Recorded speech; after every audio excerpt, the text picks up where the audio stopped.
ఎలా ఉన్నారు మీరంతా? సో ఈరోజు వీడియో ఏంటంటే సింపుల్ మేకప్, చాలా సింపుల్ మేకప్.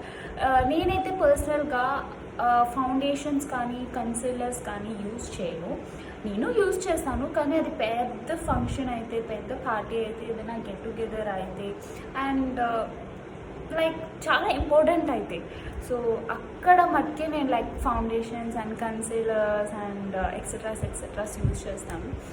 కానీ ఇప్పుడు సడన్గా ఒక మాల్కే వెళ్ళాలి, లేకపోతే జస్ట్ ఒక చిన్న పక్కన ఏదైనా లైక్ చిన్న పని ఉంది వెళ్ళాలి అనుకుంటే కనుక నేను చాలా చిన్నగా లైక్ చాలా సింపుల్గా ఒక మేకప్ చేస్తాను. ఆ లుక్ అయితే మీకు చూపిద్దాం అనుకుంటున్నాను. సో నా వీడియో లాస్ట్ వరకు చూసినట్లయితే మీకు మధ్యలో చాలా టిప్స్ చెప్తాను. అది చాలా ఇన్ఫర్మేటివ్గా, చాలా యూస్ఫుల్గా ఉంటుంది మన న్యూ మామ్స్కి అయితే. So let's go in to the video so that మీకు చాలా లైక్ ఇంకా చాలా విషయాలు చెప్పడానికి. Okay, let's go. సో నేను మాయిశ్చరైజర్ తీసుకున్నాను. ఇది నేను ఒక ప్రైమర్ లాగా యూజ్ చేస్తాను అనమాట మేకప్ ముందు, సో దట్ మన మేకప్ అనేది కరెక్ట్గా సెట్ అవుతుంది. సో ఇది నేను కంపల్సరీ పెట్టుకుంటాను అనమాట మాయిశ్చరైజర్. సో ఇది అయిన తర్వాత మీకు ఒక ఇంపార్టెంట్ టిప్ చెప్తాను. మీరు ఎప్పుడైనా హెయిర్కి సీరం యూజ్ చేసినప్పుడు అదే హ్యాండ్స్తో దయచేసి ఫేస్ మేకప్ అప్పుడు యూజ్ చేయకండి. దానివల్ల మీకు చాలా బ్రేక్అవుట్స్ వచ్చే ఛాన్సెస్ ఉన్నాయి. సో నెక్స్ట్ నేను హైలైటర్ యూజ్ చేస్తాను అనమాట. హైలైటింగ్ వల్ల ఏంటంటే మన ఫేస్ చాలా గ్లోయింగ్ ఉంటుంది. సో నా దగ్గర 2 ఉంది, ఒకటి .10కి, ఇంకోటి ద బాడీ షాప్ది హెవీ మేకప్ అప్పుడే యూస్ చేస్తా. సో మ్యాక్సిమం నేను .10కి యూస్ చేస్తా. సో జస్ట్ మార్కెట్ అట్లా ప్లేసెస్కి నేను ఇదే యూస్ చేస్తాను అనమాట. సో ఇది చాలా బాగుంది, నాకైతే మంచి గ్లో ఇస్తుంది. సో దాని తర్వాత నేను ఫౌండేషన్ అవి యూస్ చేయను, జస్ట్ CC క్రీమ్ యూస్ చేస్తా. సో ఇది కూడా నేను ఏంటంటే ఫుల్ ఫేస్కి అయితే అస్సలు రాసుకోను, జస్ట్ అండర్ ఐకి, డార్క్ స్పాట్స్కి అండ్ అన్ని ఈవెన్ స్కిన్కి అక్కడ వరకే నేను ఇది యూస్ చేస్తాను అన్నమాట. సో ఇది ఎందుకంటే మనకు అన్ ఈవెన్ స్కిన్ ఉంటే బాగుండదు కదా, అందుకోసమే. లేకపోతే నేను ఇది కూడా స్కిప్ చేసేస్తాను అనమాట. సో ఇప్పుడైతే నాకు కొంచెం నైట్ టైం నిద్ర లేని వల్ల, బేబీతో ఉన్న వల్ల నాకు చాలా వరకు బ్లాక్ సర్కిల్స్ వచ్చాయి. సో ఈ మధ్యనే నేను ఇది యూజ్ చేస్తున్నా, లేకపోతే నేను మాయిశ్చరైజర్ చేసి అక్కడే కంప్లీట్ చేసేస్తూ ఉంటా మేకప్.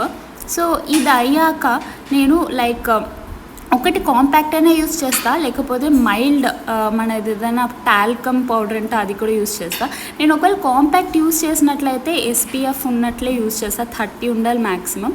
నెక్స్ట్ ఐబ్రో, నాకు ఐ మేకప్ అనేది చాలా నచ్చిన పార్ట్. సో నేను ఎప్పుడు ఐబ్రోస్కి ఐబ్రో ప్యాలెట్ యూస్ చేస్తాను, ఎందుకంటే నాకు బ్రాడ్ ఐబ్రోస్ కాబట్టి ఇదైతే నాకు మొత్తం ఫిల్ చేస్తుంది హెయిర్ మిడిల్ గ్యాప్స్ ఏమైనా ఉంటే. సో థిన్గా ఉన్న వాళ్ళు మీరు ఐబ్రో పెన్సిల్ కూడా యూస్ చేయొచ్చు, మీరే చూడొచ్చు ఎంత డిఫరెన్స్ వచ్చిందని. సో మనకి దీంట్లో బ్రష్ ఉంటుంది కాబట్టి సో ఈవెన్గా దీన్ని స్ప్రెడ్ అవుట్ చేసుకోవడానికి చాలా ఈజీగా ఉంటుంది. సో ఇప్పుడు చూసారా ఎంత ట్రాన్స్ఫర్మేషన్ వచ్చిందో. తర్వాత నేను కాజల్కి మ్యాక్ది పెన్సిల్ యూస్ చేస్తా. సో ఎప్పుడైనా సరే మీరు ఐబ్రో పెన్సిల్ అండ్ ఇలా కాజల్ లాగా యూస్ చేసినట్లయితే అది ప్లీజ్ మళ్ళీ మీరు ఐబ్రోస్కి యూజ్ చేయకండి, దానివల్ల మన ఐస్కి అన్నెసెసరీ ఇన్ఫెక్షన్స్ వస్తాయి. ఐబ్రో పెన్సిల్స్ ఎప్పుడు లైక్ సపరేట్ యూజ్ చేయండి. సో నేను టింట్ అయితే యూజ్ చేస్తాను, నేను బ్లష్ యూజ్ చేయను అండ్ ఐ షాడోస్ అయితే సింపుల్ మేకప్కి అసలు యూజ్ చేయను. టింట్ ఎందుకంటే ఒక ప్లంపీ లుక్ ఇస్తుంది అండ్ ఒక షైన్ ఇస్తుంది, అందుకోసమే ఇది యూజ్ చేస్తాను నేను. అంతే, నేను ఇంతకు మించి ఫేస్కి అయితే ఏం అప్లై చేయను. ఈ టింట్ కూడా వేసేదానికి ఒక పర్పస్ ఉంది, నేను ఈ వీడియోలోనే మీకు అది కూడా షేర్ చేస్తాను. తర్వాత లిప్ బామ్ అయితే కంపల్సరీ మీ లిప్స్టిక్ వేసుకునే ముందు వేసుకోవాలి.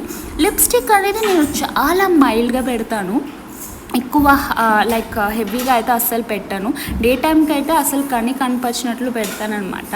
నెక్స్ట్ ఐలైనర్ పెట్టుకుంటాను. ఐలైనర్ నాకు చాలా నచ్చిన ఒక మేకప్లోనే చాలా నచ్చిన ఒక పర్టికులర్ థింగ్ అన్నమాట. సో ఆ ఐలైనర్ వల్ల మన ఐస్ చాలా పెద్దగా కనిపిస్తుంది.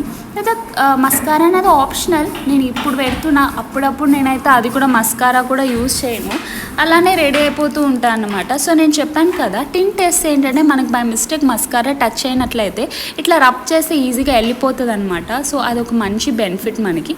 అండ్ అదే ఐ లైనర్తోనే నేను స్టిక్కర్ బొట్టు కూడా పెట్టేసుకుంటా. గాయస్, ఇదైతే నా ఫైనల్ లుక్ ఆఫ్టర్ మేకప్. మీకు గనక నా వీడియో నచ్చినట్లయితే నా ఛానల్ని ఎస్ఎల్ఎస్ చేయండి, share, like and subscribe. So ఇంకో టిప్, ఆల్రెడీ ఒక టిప్ మీకు చెప్పాను కదా, లైక్ హెయిర్కి సీరం రాసినట్లయితే ఫేస్కి టచ్ చేయకండి అని. సెకండ్ టిప్ ఏంటంటే ఫౌండేషన్ ప్లీజ్ చాలా మినిమల్ యూజ్ చేయండి. మీకు ఒక మంచి విషయం చెప్తున్నాను చూడండి, మనకి దేవుడు ఒక మంచి థింగ్ ఇచ్చాడు, ఏంటంటే ఇంటర్నల్ గ్లో. మనం ఏం చేయకపోయినా మన స్కిన్ చాలా గ్లోయిగా ఉంటుంది.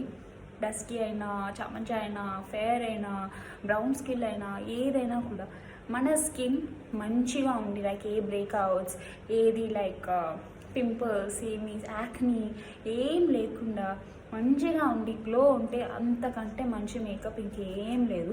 మనమే ఈ ఫౌండేషన్స్ అంట ఇవి వేసి మన స్కిన్ని చాలా వరకు డ్యామేజ్ అండ్ బ్రేక్అవుట్స్తో ఎండప్ అవుతూ ఉంటాం. సో నన్ను అడిగితే పెద్ద ఈవెంట్, పెద్ద ఫంక్షన్స్, పెద్దదైతే మటుకు మీరు పెట్టుకోండి, లైక్ ఫౌండేషన్ కానీ ఏదైనా కానీ. లైక్ చిన్నగా మార్కెట్కి వెళ్ళాలి, లైక్ ఇట్లా మాల్స్కి వెళ్ళాలి అంటే నన్ను అడిగితే మీ ఫనీ మేకప్ అనమాట. సో ఇది నా స్టెప్ నెంబర్ 2. స్టెప్ నెంబర్ 3 ఏంటంటే న్యూ మామ్స్కి బేబీ ఉన్నప్పుడు ప్లీజ్ దయచేసి మేకప్ చేసిన 10 మినిట్స్ తర్వాత బేబీ దగ్గరికి వెళ్ళండి. బికాజ్ వాళ్ళ స్కిన్ చాలా డెలికేట్ ఉంటుంది. మన ప్రోడక్ట్స్ వాళ్ళ స్కిన్కి వెళ్తే వాళ్ళకి ర్యాషెస్ ఎక్సెట్రాస్ వస్తాయి, వాళ్ళకి అది మనం చూడలేము, వాళ్ళని బాధేస్తుంటుంది. అండ్ ఈవెన్ మేకప్ అనే కాదు, స్కిన్ కేర్ చేస్తున్నప్పుడు కూడా మన ప్రోడక్ట్స్ చాలా వరకు ఎంత కాదనుకున్నా కెమికల్స్ అయితే ఉంటుంది కదా, పాపం వాళ్ళ స్కిన్కి చాలా చాలా ఇరిటేటింగ్ ఉంటుంది. సో ఆ ఓడర్ కూడా, ఆ స్మెల్ కూడా వాళ్ళకి లైక్ నచ్చకపోవచ్చు. సో దయచేసి మీరు ఏం చేస్తున్నా బేబీస్ దగ్గర అయితే ఒక 10 మినిట్స్ దాకా వెళ్ళకండి. దాట్స్ లైక్ చాలా మంచి విషయం. సో ఇది నా టిప్ నెంబర్ 3 అన్నమాట. సో ఇక్కడితో నా వీడియో అయితే కంప్లీట్ చేసేస్తున్నా. ఇలానే నా ఛానల్కి మీరు సపోర్ట్ చేసినట్లయితే ఇంకా నేను చాలా వీడియోస్తో వస్తాను. Until then bye.